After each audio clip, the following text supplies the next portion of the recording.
आदाब अर्ज़ आप सबका खैर मकदम और इस्तकबाल मेरे इस बिल्कुल नए वीडियो में। आज मैं आया हूँ आपके लिए उर्दू शायरी की मास्टर क्लास लेकर। ये वीडियो बाकी वीडियोस से अलग होगी या ये वीडियो अपने आप में एक समंदर समेटे है जो उर्दू शायरी की चमक रखता है और जो आपके ऊपर उर्दू शायरी के मुख्तलिफ असरात और सहरात खोलेगा। तो शुरू करते हैं इस वीडियो को। इस वीडियो में मैं आपको बताऊंगा कि उर्दू शायरी क्या है, इसका ईजाद या इसका जन्म पैदाइश कैसे हुआ, फिर उर्दू शायरी की जो दो सबसे अहम सिन्फ है या जो दो सबसे अहम बुनियादी अंग हैं, गज़ल और नज़्म, वो क्या है, और उर्दू गज़ल या उर्दू नज़्म या उर्दू शायरी किन चीज़ों पे चलती हैं, उनके डायमेंशंस क्या है और उनकी चीज़ें क्या हैं, वो अपने अंदर किस तरह की ज़िंदगी बसर करती है, किस तरह के मेटाफर यूज़ करती है, किस तरह की चीज़ें उसमें इस्तेमाल होती है और किस तरह की दुनिया उर्दू शायरी बनाती है, बसाती है और अपने अंदर समेटती है। तो शुरू करते हैं उर्दू शायरी की मास्टर क्लास। तो जो उर्दू है, जो ज़बान उर्दू है, ये पुराने ज़माने में रेख्ता लफ्ज़ से मशहूर थी। रेख्ता लफ्ज़ का माने होता है टूटा फूटा, और हम कह सकते हैं कि वो ज़बान जो पनपी नहीं थी या पनप रही थी या जो अपने अंदर एक अलग रंग रखती थी बाकी सब रंगों से मुख्तलिफ, उसे रेख्ता कहा जाता था। लेकिन आज से तकरीबन 150 बरस पहले उर्दू मुल्ला नाम के लफ्ज़ का ज़िक्र दिल्ली की किताबों में मिलता है, यानी कि दिल्ली के एक इलाके में बोले जाने वाली ज़बान। अब क्योंकि दिल्ली कृष्ण के ज़मानों से या लगभग 5000 बरस पहले से हिंदुस्तान का या यूँ कहें पूरे सेंट्रल एशिया का या यूँ कहें पूरी की दुनिया का मरकज़ था, यहाँ पे तमाम रंग पाए जाते थे और ये एक बड़ी जोग्राफिकल कंडीशंस, एक पॉलिटिकल कंडीशन, एक बड़ी रिहाइश गाह थी। तो कहते हैं कि जो अहम दिल्ली में चीज़ें घटी या ज़बानें हुई या जीवन हुआ, उनमें जो साउंड प्रोड्यूस हुई या जो ज़बान बिल्कुल नई ज़बान थी जो अपना एक नया रंग लेके आई, या यूँ समझें हम इसको कि हमने कोई बिरयानी बनाई तो उसमें कुछ रंग खड़ी बोली के डले, कुछ जायके ब्रज भाषा के डले, कुछ मेवे फारसी के डले, कुछ संस्कृत के मसाले पड़े, सब कुछ मिलाकर जो बिरयानी तैयार हुई जायकेदार, उसे उर्दू कहा जाता है। तो उर्दू में ब्रज के, पाली के, खड़ी बोली के, अरबी के, फारसी के, संस्कृत के, अवधी के, हर एक ज़बान के लफ्ज़ मिलते हैं। यूँ कहें कि उन सभी ज़बानों का, उन सभी लोगों के संघर्षों का, उन सभी लोगों की ज़िंदगियों का जो निचोड़ था वो उर्दू ज़बान में आया। तो इसे कुछ उर्दू ज़बान कह सकते हैं, या इस तरीके से हम समझ सकते हैं कि उर्दू ज़बान कहाँ से निकली। मशहूर शायर जॉन एलिया, हज़रत जॉन एलिया की एक बड़ी कमाल नज़्म है जिसका उन्वान है दरख्त ज़र्द। दरख्त ज़र्द में जॉन साहब कहते हैं एक मिसरे में नज़्म के कि ये जो उर्दू है, तुम्हें कितना कम मालूम है कि उर्दू पाली से निकली है, उसी की एक पुरनुमू डाली से निकली है। तो ये भी कहा जा सकता है कि जो गौतम बुद्ध का ज़माना था, तो गौतम बुद्ध ने संस्कृत को इस्तेमाल ना करके आम जन की भाषा में अपना प्रवचन दिया, या जो उनके कंटेम्प्ररी समकालीन साधु थे, महावीर जैन या गौतम बुद्ध, उन्होंने राजशाही या कोर्ट लैंग्वेज संस्कृत की बजाय, जो एक अपर क्लास की भाषा थी, पाली और प्राकृत में अपने देचना को दिया, अपने फलसफे को दिया, अपने जीवन के एक इत्र को उस ज़बान में चहका या महकाया। तो हम कह सकते हैं कि क्योंकि वो अपर क्लास की भाषा जो कुछ लोगों तक लिमिटेड थी संस्कृत, उसकी बजाय जो भाषा आमजन की भाषा थी वो ज़मान में प्राकृत और पाली थी, और उसी की एक पुरनुमू डाली से उर्दू निकली है। तो कहते हैं कि कोर्ट की जैसी भाषा फारसी थी पिछले 1000 बरस में, उसी तरह जो उर्दू थी वो आमजन की भाषा थी।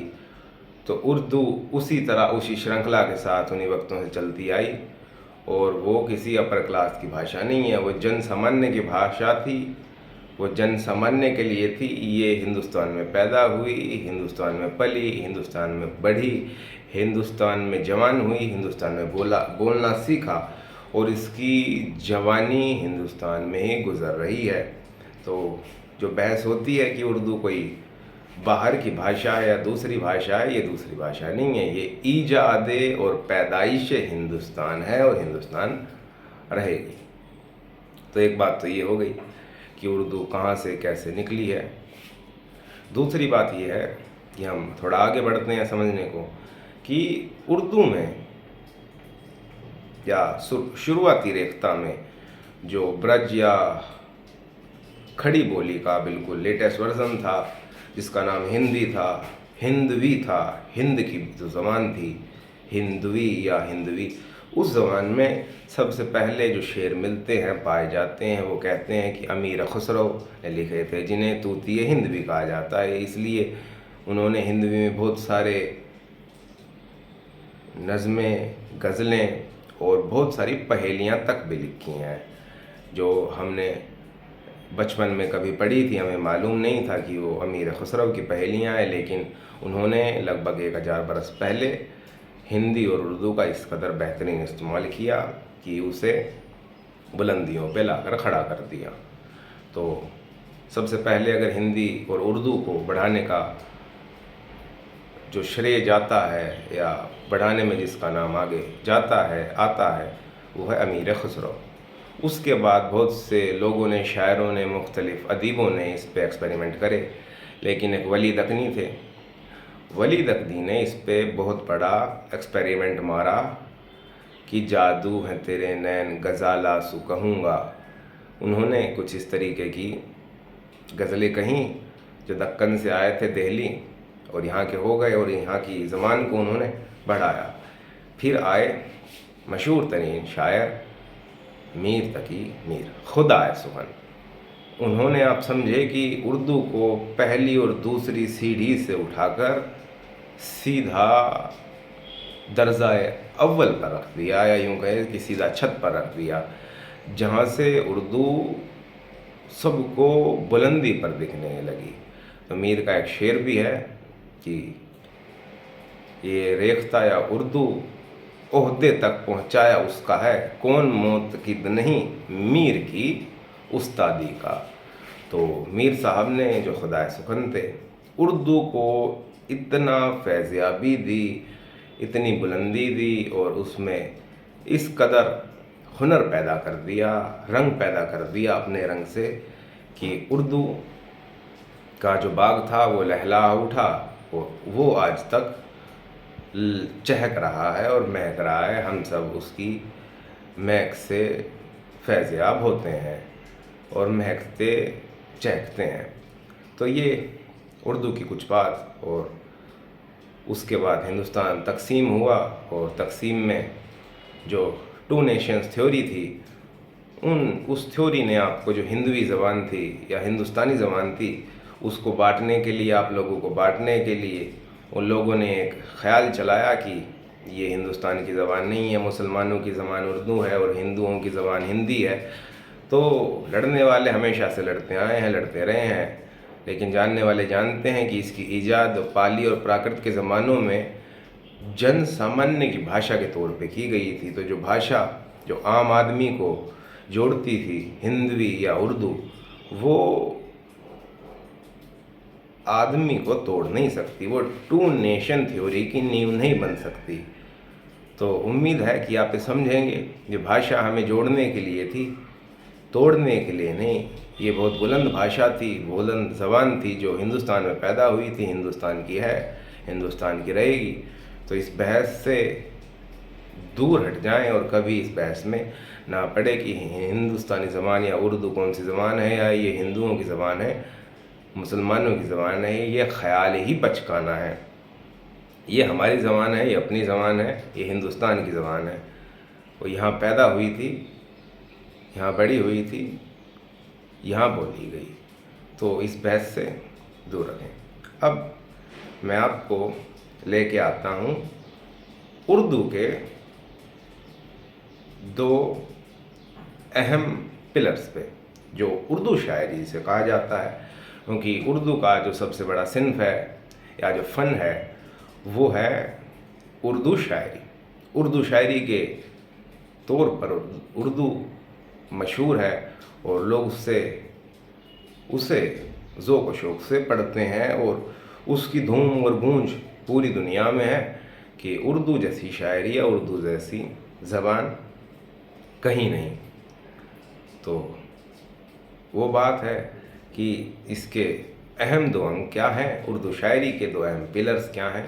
वो है गज़ल और नज़्म। जो नज़्म होती है वो एक आज़ाद बहर की, आज़ाद तरन्नुम की, आज़ाद ख़याल की एक कविता समझे, कविता होती है, जो लय में होती है, लेकिन उसमें आप किसी भी ख़याल को पिरो सकते हैं बिना किसी पाबंदी के। लेकिन जो गज़ल है, उसके दूसरी तरफ गज़ल में एक रदीफ़ होता है, एक काफ़िया होता है, एक बहर होती है, और आपको कुछ पाबंदियाँ होती है कि आपको इस मीटर में, इस तरन्नुम में, इस खाकचे के अंदर, इस खाके के अंदर अपने अल्फाजों को, अपने तख़य्युल को, अपने ख़यालों को बोना है, पिरोना है, लगाना है, समाना है, ताकि ये गज़ल के पैरामीटर पर खरी उतर पाए। जबकि इसके दूसरी तरफ जो नज़्म है, तो आज़ाद है हमेशा से हमेशा के लिए। जैसे कि मैं आपको एक नज़्म क्या होती है इसका एक हवाला दूँ, तो जौन साहब की नज़्म है वो मैं आपको सुनाता हूँ कि तुम आओगी तो खोया हुआ पाओगे मुझे। ये बड़ी शॉर्ट नज़्म है, इसलिए मैंने आपको सुनाई कि इसमें नज़्म के जो मीटर है उसमें आप कुछ भी कह सकते हैं, किसी भी ख़याल को। नज़्म भी बड़ी मशहूर है, मजाज लखनवी की नज़्में बड़ी मशहूर है, और नज़्म अपने आप में एक समंदर रखती है। लेकिन जो मेरे करीब फ़न है वो गज़ल है। कि उर्दू सबसे मशहूर जो है वो फ़न गज़ल की वजह से है। लेकिन जौन साहब की नज़्म क्या थी, मैं आपको बताऊं कि नज़्म क्या होती है। तो नज़्म ये होती है कि तुम जब आओगी तो खोया हुआ पाओगे मुझे, मेरी तन्हाई में ख्वाबों के सिवा कुछ भी नहीं, मेरे कमरे को सजाने की तमन्ना है तुम्हें, मेरे कमरे में किताबों के सिवा कुछ भी नहीं। इन किताबों ने बड़ा जुल्म किया है मुझ पर, जिनमें एक रम्ज़ है जिस रम्ज़ का मारा हुआ जहन मुजदे इशरत अंजाम नहीं पा सकता, ज़िंदगी में कभी आराम नहीं पा सकता। तो इसे नज़्म कहा जाता है। आप इसको देखें कि इसका जो तरन्नुम है, जो इसका बहाव है, जो इसका कटाव है, जो इसके रिदम है, वो आज़ाद हैं, और इसकी सोच में, इसकी रवानी में आप अपने ख़यालों को रख सकते हैं। उसके लिए आपको कोई पाबंदी नहीं है। तो जो उर्दू शायरी सीखने वाले हैं, इसकी शुरुआत करने वाले हैं, ज़ौक़ शौक़ रखने वाले हैं, अगर वो शुरुआत करें, या जो गज़ल कहने वाले भी हैं, तो अपनी अगर शुरुआत करें तो नज़्मों को पढ़ने से और नज़्म कहने से शुरुआत करें, क्योंकि ये गज़ल से आसान है।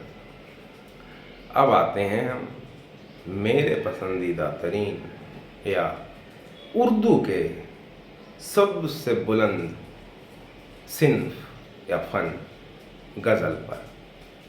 गज़ल पूरी दुनिया में मेरे करीब जो सबसे बेहतरीन फ़न है किसी भी फ़न में वो गज़ल है, या उर्दू का जो सबसे बड़ा फ़न है फ़ारसी शायरी से लेके उर्दू शायरी तक वो है गज़ल। गज़ाल उर्दू में, फ़ारसी में हिरण को कहा जाता है, आहू। तो यूँ कहते हैं कि जो आहू बहुत सुंदर होता है, बहुत नाजुक होता है, जिसकी पलकें बहुत बड़ी होती है, जिसकी मुश्कबू उसको दीवाना करे रखती है, पूरी जंगल में महकाए चहकाए रखती है। और पूरे जंगल में एक बात होती है कि ये आहू मुश्कबू है और आहू का सिक्का चलता है पूरे जंगल में। तो कहते हैं वो आहू जब खुशी से गाता है, वो गज़ाल जब खुशी से गाता है एक दीवाने की तरह, तो उसके मुंह से जो लफ्ज़ निकलते हैं उसे गज़ल कहते हैं। तो ऐसे ही शायर को समझा गया है कि शायर इस तमाम कायनात का एक वो सुंदर गज़ाल है जो बड़ा कमाल है और रवां है और हिरन जैसी ज़िंदगी जीता है और खुशबू से उसके तमाम वजूद और कायनात और संसार महकता है। और वो जो लफ्ज़ अपने मुंह से निकालता है गज़ाल, शायर गज़ाल, उसे गज़ल कहा जाता है। तो जो गज़ल लफ्ज़ है वो गज़ाल लफ्ज़ से निकला है कि गज़ाल के मुंह से निकलने वाली जो चीज़ें होती हैं उसे गज़ल कहते हैं। तो आपको मैं बताऊं, गज़ल के 3 अहम अंग हैं। अहम अंग क्या है? उसे कहते हैं रदीफ़, काफ़िया, बहर। अब क्योंकि हम अपने ख़यालों को पिरोते तो हैं गज़ल में, लेकिन वो एक पाबंद तरीके से पिरोते हैं। जो गज़ल है वो 3 चीज़ों की पाबंद है, रदीफ़ की, काफ़िए की और बहर की। अब आप सोचेंगे रदीफ़ क्या होता है, काफ़िया क्या होता है, बहर क्या होता है। सबसे पहले मैं आपको बताऊं रदीफ़। रदीफ़ का मतलब है किसी भी शेर के आखिर में आने वाला लफ्ज़। यानी कि आप समझे कि गालिब का एक शेर था कि गज़ल थी, दिले नादान तुझे हुआ क्या है, आखिर इस दर्द की दवा क्या है। तो अगर आप इसको लिख के समझेंगे या अपने दिमागी तौर पर तख़य्युल में लिखेंगे तो आप देखेंगे इसका जो लास्ट का अक्षर है, लफ्ज़ है, वो है। दिले नादान तुझे हुआ क्या है, आखिर इस दर्द की दवा क्या है। तो है, इसे हम किसी भी गज़ल का रदीफ़ कहते हैं, समझते हैं।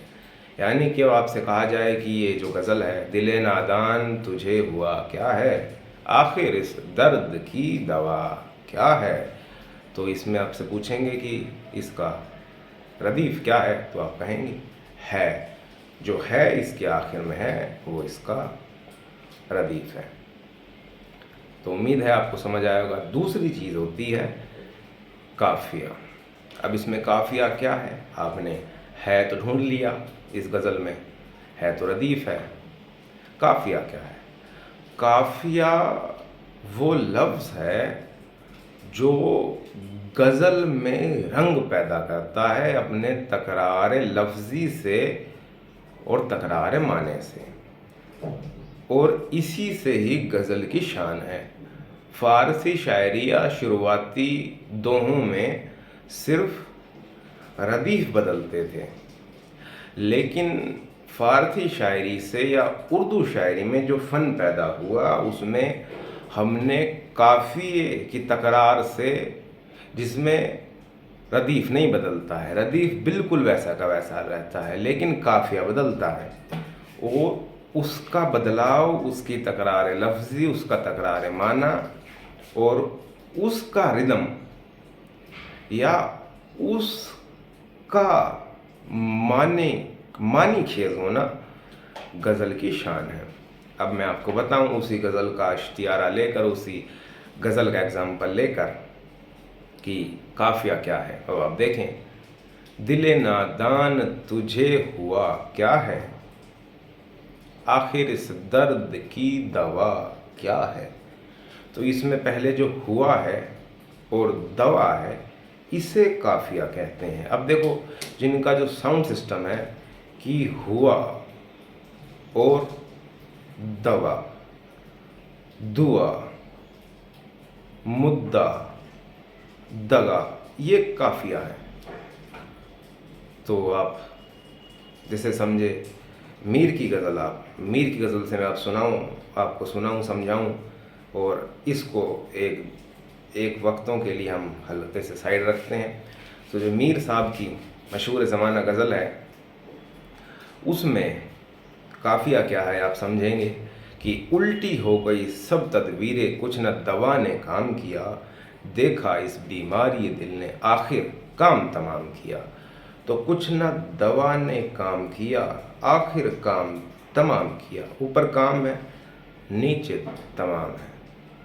काम और तमाम, ये एक जैसी रिदम, एक जैसा साउंड सिस्टम और एक जैसा वज़न रखती हैं। काम भी और तमाम भी, नाम भी, एहतराम भी, सलाम भी, इंतकाम भी। ये जो लफ्ज़ हैं, नाम, काम, सलाम, इंतकाम, एहतशाम, सुबह शाम, इंतज़ाम, इन्हें काफिया कहा जाता है। अब आपको उम्मीद है समझ आया होगा। अब हम जो हमने गज़ल जिससे हम हट गए थे उस गज़ल पे आते हैं। दिल नादान तुझे हुआ क्या है, आखिर इस दर्द की दवा क्या है। वो है मुश्ताक और मैं हूँ बेजार, या इलाही ये माजरा क्या है। जान तुम पर निसार करता हूँ, मैं नहीं जानता दुआ क्या है। तो इसमें हुआ क्या है, आखिर इस दर्द की दवा क्या है, माजरा क्या है, या मैं नहीं जानता दुआ क्या है। तो इसमें जो लफ्ज़ हैं, दुआ क्या है, हुआ क्या है, माजरा क्या है, ये काफिया कहलाते हैं।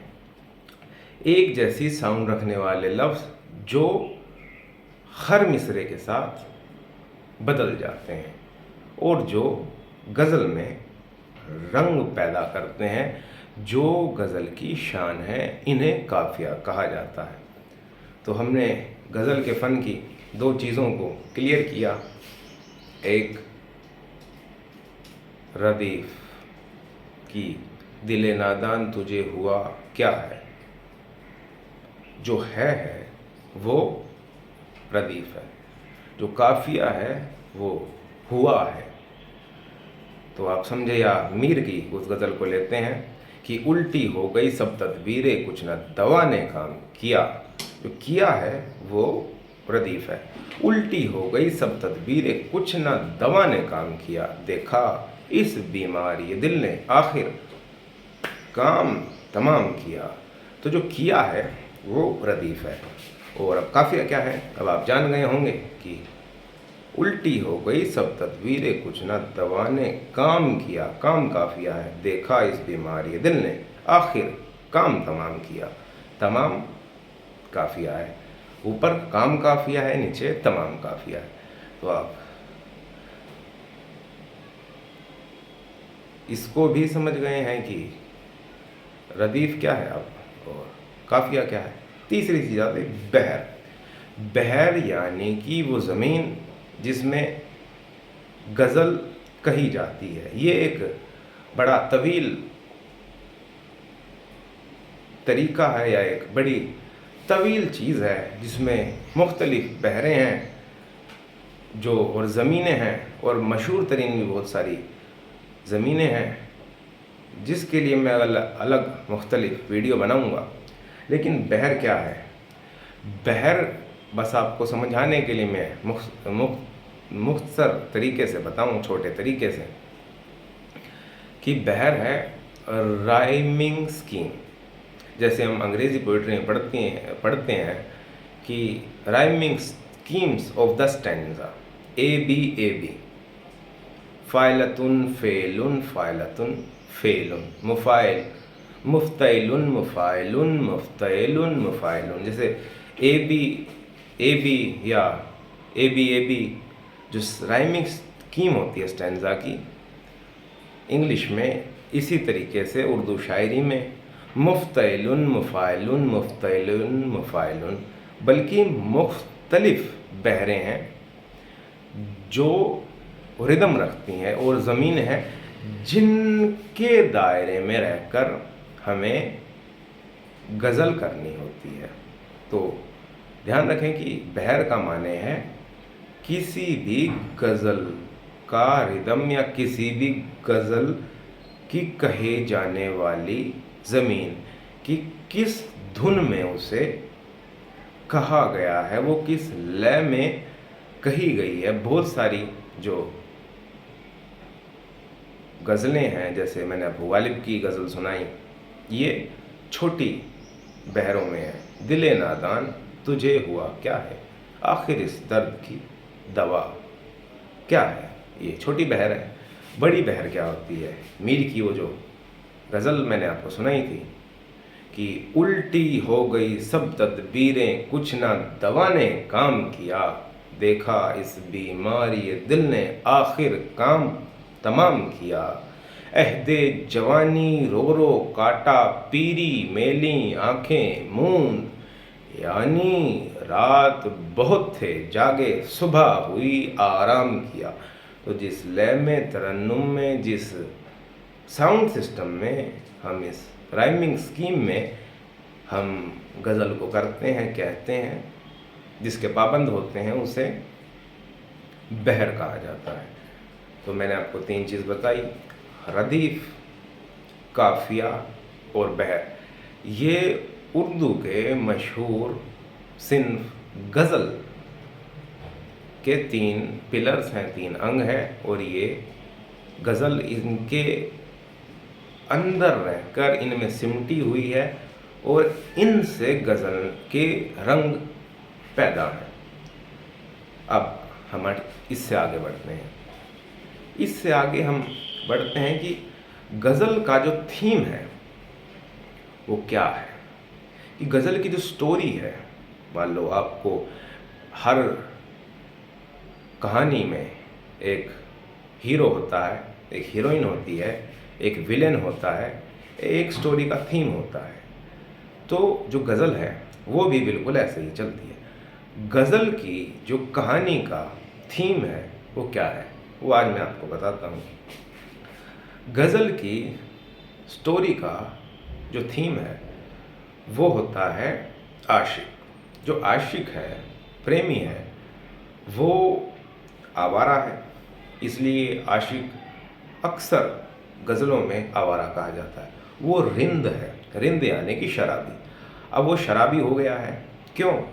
अपनी आवारा मिजाजी से, अपने तबीयत की रवानी से, माशूक की याद में, वस्ल के इंतज़ार में वो शराबी हो जाता है, वो रिंद हो जाता है।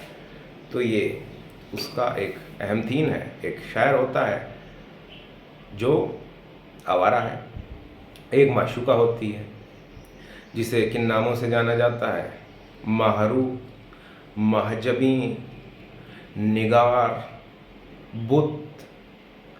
इन नामों से माशूका गज़ल शायरी में जानी जाती है। क्यों जानी जाती है? कहते हैं कि भाई जो शायर है, आशिक है, वो तमाम उम्र माशूका का इंतज़ार करता है, से मोहब्बत करता है, आशिक माशूक से मोहब्बत करता है और उसके वस्ल के इंतज़ार में रहता है। लेकिन जो वस्ल है, सबे वस्ल है, वो कभी नहीं आता।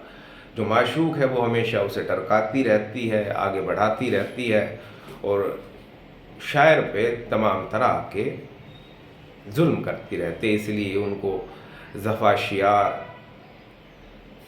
भी कहा गया है, कत्ताला और बुत। जो बुत यानी कि मूर्ति। मूर्ति कैसे? अब उर्दू शायरी में माशूक को मूर्ति भी कहा जाता है, बुत या बुता। बुता क्यों? कि कुछ आशिक कुछ पूछता है तो बुत बनी रहती है कि मुंह से कुछ पूछे तो जवाब ना दें, आंखों से कुछ पूछे तो आंख बंद कर ले, हिलाने की कहे, चलने की कहे तो पत्थर हो जाए। इसलिए माशूक को उर्दू शायरी में बुत कहा गया है। तो मैंने आपको दो थीम बांधे, एक आशिक की, एक माशूक की, एक हीरो है, एक हीरोइन है, उनके इर्द गिर्द उर्दू शायरी घूमती है।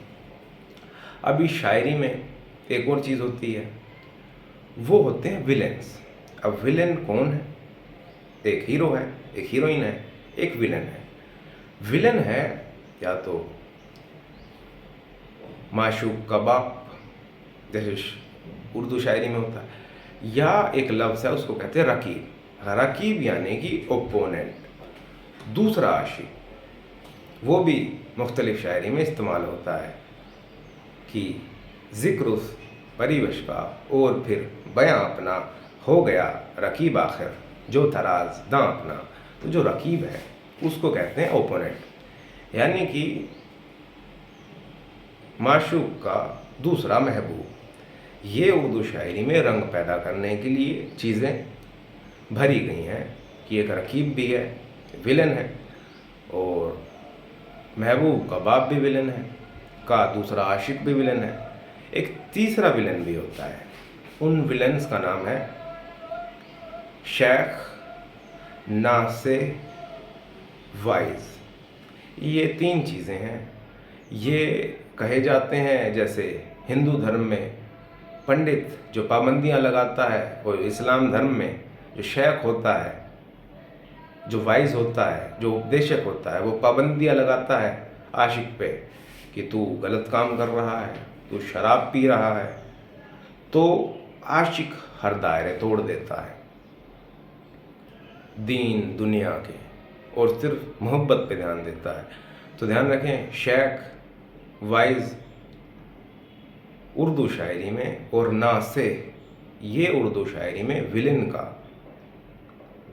काम करते हैं, बिल्कुल रकीब की तरह, माशूक के बाप की तरह, जो हमेशा आशिक के माशूक से मिलने में पच्चर अड़ाते रहते हैं, उस बेचारे रिंद को तड़फाते रहते हैं। वो वैसे ही नातवा है, कमज़ोर है, रिंद है, और तमाम तरह के मुश्किलों से घिरा हुआ है, लेकिन किसका इंतज़ार करता है? वो शब वस्ल का इंतज़ार करता है जो कभी नहीं आती। और इन चीज़ों के लिए वो किस तरह के इश्तियारों का इस्तेमाल करता है? वो करता है गुलो बुलबुल की मोहब्बत का इस्तेमाल, कि वो दिखाता है शायरी में एक और इश्तियारा है गुलो बुलबुल की मोहब्बत। वो हमेशा गुलो बुलबुल को देखता है। शायरी में सबा का इश्तियारा है कि सबा ताज़ी हवा होती है और ये ज़िंदगी में बहार की तरह आती है। शायरी में ख़ज़ां और बहार का इश्तियारा होता है कि ये ज़िंदगी के दो पहलुओं को बताती है कि सुख भी हैं, दुख भी हैं। तो देख के जो ये सारी शायरी है, ये किस पे डिपेंड होती है कि जो एक मेन थीम है कि हीरो कौन है? आशिक हीरो है जो घूमता है, महबूब के कुएं में खिराम करता है, जो बड़ा फन्नेखा है, जो बड़ा बांका है, जो बड़ा आलिम है, और जो हर फन में माहिरीम है। एक महबूब है जो ज़फ़ाशियार है, जो निगार है, जो कत्ताला है, जो बुत है, और भी मुख्तलिफ़ चीज़ें हैं जो इस्तेमाल होती है, जो वसल की टालने वाली है, जो फ़िराक में ही ज़िंदगी गुजारने वाली है, वो हीरोइन है। विलन है शेख, नासे, वाइज और रकीब और महबूब का बाप जो हमेशा पच्चर अड़ाता है। और भी बहुत सारे थीम, सुबह शाम, चांद सूरज, गुलो बुलबुल, ये इश्तियारे हैं, और भी बहुत से मुख्तलिफ इश्तियारे हैं चीज़ें हैं जो शायरी में इस्तेमाल होती है, जो अभी मैं आपको नहीं बता रहा हूँ क्योंकि वीडियो पहले ही बहुत तवील हो गई है। और ये तो एक समंदर है, जितना उतरोगे उतना प्यास बढ़ती जाएगी। तो बस अभी मैं आपको समंदर की तरफ खींच रहा हूँ कि आप समंदर में उतरें। तो उम्मीद है आपको कि कुछ समझ आया होगा कि उर्दू शायरी क्या है। बाकी की चीज़ें मैं एक किसी अलग वीडियो में आपको बताऊंगा।